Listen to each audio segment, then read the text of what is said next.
Рамазан 12 айдың сұлтаны, берекелі кешірімі мол ай.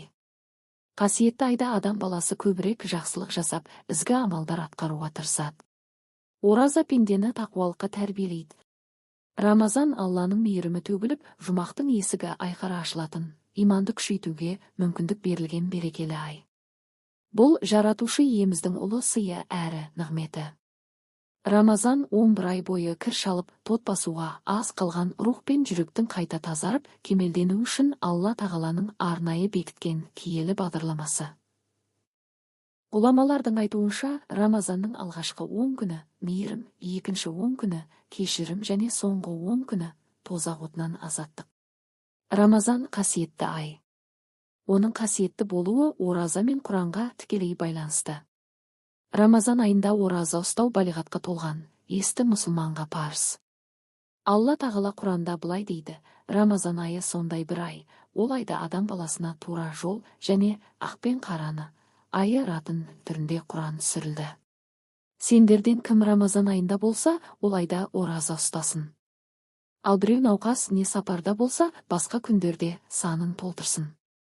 Алла тағала сендерге жеңілдік қалайды, қиындық қаламайды. Сендерді тура жолға салған Аллаға шүкірлік етулерің үшін санын толтырыңдар.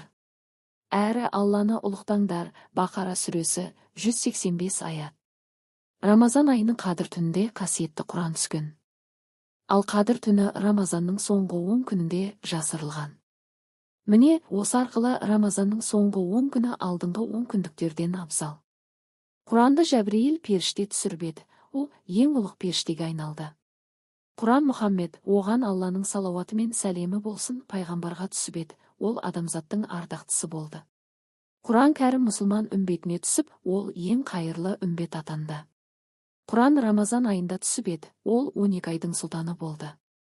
Құран қадір түнінде түсіп еді, ол 1000 айдан да артық болды. Айша анамыз, оған Алла разы болсын, былай деген еді: Рамазанның соңғы 10 күні кіргенде пайғамбарымыз белін буатын құлшылықпен ілдетін үй. Ифтикаф дегеніміз 5 уақыт намаз оқылатын мешітте ниет етіп, белгілі бір уақыт құлшылық жасауға қалу. Ол Рамазан айының соңғы 10 күндігінің ішінде жасалынатындықтан оразамен байланысты құлшылық түрі болып саналады. Ханафи мазхабындағы таңдаулы көзқарас бойынша, жамағатпен 5 уақыт намаз оқылмайтын мешіттерде ифтикаф жасалмайды. Ал әйел баласы ифтикафты үйінің намаз оқуға арналған жерінде жасайды. Алайда әйел баласы нәзір етілген уәжіп ифтикаф болса да, күйеуінің рұқсатынсыз жасай алмайды. Ифтикафтың шариғаттағы алар орны айрықша.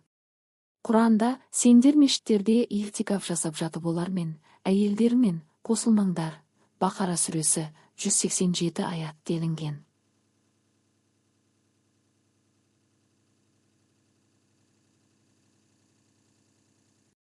Ардақты пайғамбарымыз, оған Алланың салауаты мен сәлемі болсын, Мәдина қаласына хижрет етіп келгеннен дәм тұзы таусылғанға дейін әр жылы Рамазан айының соңғы 10 күнде ифтикаф жасаған.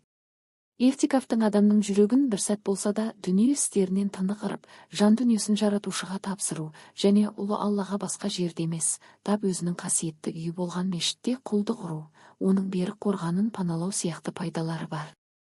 Әсіресе Рамазанның соңғы 10 күнде жасалған ифтикафтың осы 10 күннің біріне жасырылған 1000 айдан қайырлы қадір түніне сәйкес келу мүмкіндігі мол. Әбу Хурайрадан, оған Алла разы болсын, имам Нәсаи риуаят еткен хадисте пайғамбарымыз, оған Алланың салауаты мен сәлемі болсын, бір хадисінде: кім Рамазан айының оразасын шын иман және ықыласпен ұстаса, әрі қадір түнін шын иман және сауап үмітімен өткізсе, оның бұрын істелген күнәлары кешіріледі деген. Имам Бұхари өзінің әс-Сахих еңбегінде мына бір хадисті қамтыған. Жәбірейіл періште пайғамбарымызға қадір түннің қай түнде екенін жеткізеді. Пайғамбарымыз бұны естіген соң сахабаларына хабарлау үшін мешітке бет алады.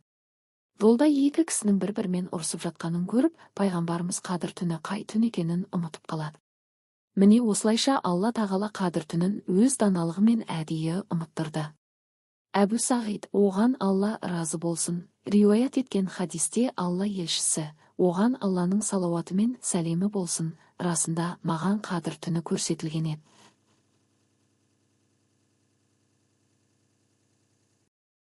Содан соң ол маған ұмыттырылды.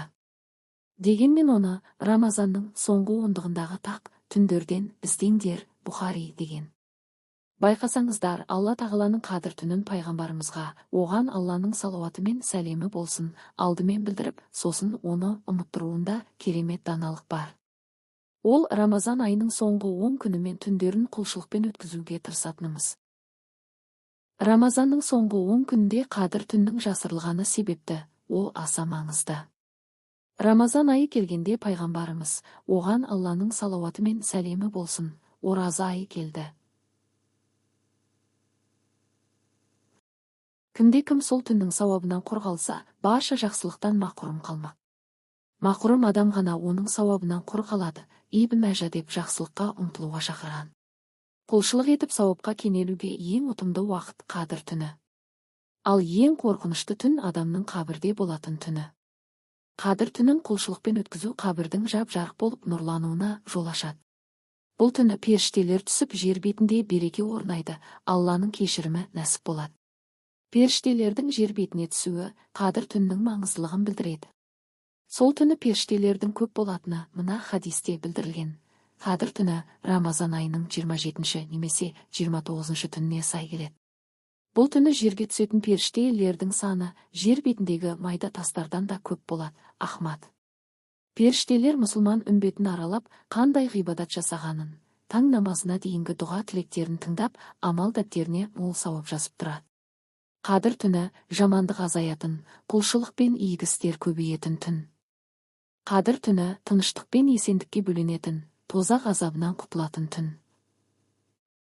Құранда бұл түнде таң атқанша Алла тағаланың сәлемі жалғасады. Қадір сүресі 5 аятте ілінген. Сондай Құранда айтылғандай, қадір түні 1000 айдан қайырлы, Қадір сүресі 3 аят. Расынша қадір түні 1000 айдан артық. Есептесек, 1000 ай дегеніміз 83 жыл 4 ай уақыт екен. Демек, қадір түндегі құлшылығымыз 83 жылдық ғибадаттың сауабына тең болмақ. 95 жылдық адам өмірін алсақ, оның 15 жылы балиғат жасы болып саналады, сонда толық 80 жыл өмір сүргені. Ендеше, адамның өмірінде бір қадір түніне дөп келуі бүкіл өмірін құлшылықпен өткізгендей сауапқа кенелтеді. Енді ойлаңызшы, Алла тағала осындай мүмкіндік беріп тұрғанда құр жіберіп алу бос өмір сүргендей емес пе? Сондықтан Рамазанның соңғы 10 күнде ең соңғы күнге дейін, сағатқа, тіпті минутқа дейін Алла тағаладан жүрегімізді мазалаған уайымымызды жеңілдетіп, өзіне апара жолды көрсетуін, күнәмізді кешіріп, жақындарымызды жаннатпен сүйіншілеуін сұрауымыз керек. Асыл дінімізде уақыттың құндылығы жайында аз айтылмаған. Ал Рамазан кезіндегі қымбат уақытты жоғалтпау аса маңызды. Мүбәрак айдың соңғы 10 күннен береке мен ризық, екі дүниелік бақыт іздеген әрбір мұсылманға мына керемет 3 кеңесті ұсынамыз. Біріншісі, әр түні мүмкіндігіңізше садақа беріп жүріңіз. Сонда берген садақаңыз міндетті түрде қадір түніне тура түскен болып шығады. 83 жыл, 4 ай күн сайын садақа берген адамдай боласыз. Екіншісі, әрбір түні 2 ракат намаз оқыңыз. Қадір түніне сай келсе, 83 жылдан астам уақыт бойы әр түні намаз оқыған болып есептелесіз. Үшіншісі, әрбір түні Ықылас сүресін 3 реттен оқыңыз. Құлшылығыңыз қадір түніне дөп түскенде, 83 жылдан аса уақыт күн сайын Құранды толық оқып шыққандай боласыз. Соңғы күннің әр сағаты мен әр минутында Алла тағалаға дұға жасаңыз. Жүрегіңізді тазартып, күнәларыңыздан арылуды тілеңіз. Егер дұғаны ұмытып қалудан қорықсаңыз, ақ параққа үтір нүктесін қалдырмай жазып алыңыз. Бұл дұға жасаудың ең тиімді тәсілінің бірі. Құран кәрімде, естеріңде болсын, Алланы еске алумен жүректер жай табады деп баян етілген. Рағд сүресі 28 аят. Алла тағаланы еске алған адамның жүрегінде қайғы мұң болмайды. Керісінше, жаратушысын еске алмаған адамның жүрегі уайымға, қайғы мұңға батады. Тіпті түрлі дертке шалдығып, жүректің рухани өлуіне себеп болады. Сондықтан мұндай сәт туғанда Аллаға жақындап, барынша құлшылыққа көңіл бөлу қажет. Өйткені кімде кім үшін түзесе, Алла оның сыртын түзетеді. Пенде қашан ақыретін уайымдаса, Алла осы дүниесін түзетеді. Пенде қашан Алламен қарым-қатынасын нығайтса, Алла пендесінің адамдармен қарым-қатынасын дұрыстайды. Сіз менің каналыма жазылсаңыз өкінбейсіз, тіркеліп қоңырау белгісін басып қойыңыз. Сізді қызықтырып жүрген сұрақтар болса, комментарияға жазып кетіңіз. Мен сізге міндетті түрде жауап беретін боламын.